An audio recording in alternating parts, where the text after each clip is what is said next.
What if the woman at the center of one of the biggest scandals in sports didn't break, didn't fight back, didn't even speak, and still won in the end? Because when you really look at Elin Nordegren, the story isn't about betrayal, it's about quiet reinvention. At first, her life didn't look like fame at all.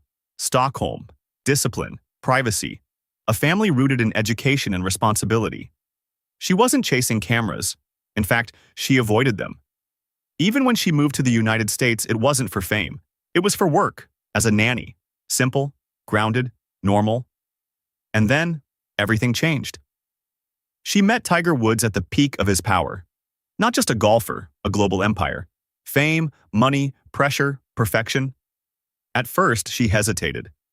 Imagine stepping into a life where every move becomes a headline. Would you say yes? Eventually, she did. Their relationship moved fast. Engagement in 2003. A luxurious wedding in 2004. A life that looked perfect from the outside. 2 children, success, stability. But here's the thing about perfect. It often hides what's fragile underneath, because by 2009, everything shattered. A late-night crash, rumors turning into headlines, and then the truth spilling out, piece by piece, affairs, multiple women, a double life no one expected. Suddenly, the man who seemed untouchable wasn't, and the woman who valued privacy the most was pushed into the center of a global storm.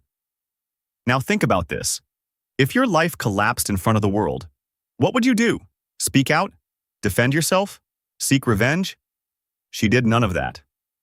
She stayed silent. No interviews, no public breakdown, no dramatic statements, just distance, just focus. And that silence? It confused people.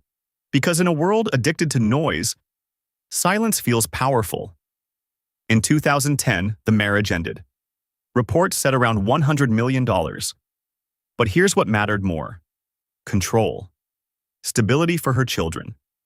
A clean exit from chaos. And then came the part no one expected.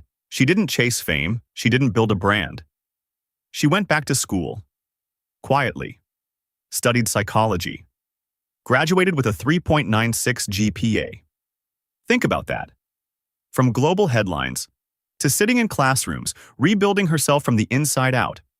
She invested. Built homes. Sold one for $28.6 million. Not loudly. Not publicly. Just smart, steady decisions. Step by step.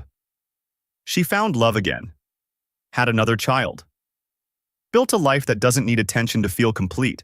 And maybe that's the real lesson here. Not every victory is loud. Not every comeback needs applause. Sometimes the strongest thing you can do is walk away, rebuild in silence, and let your life, not your words, tell the story. Because in the end, she didn't lose everything. She just chose something better.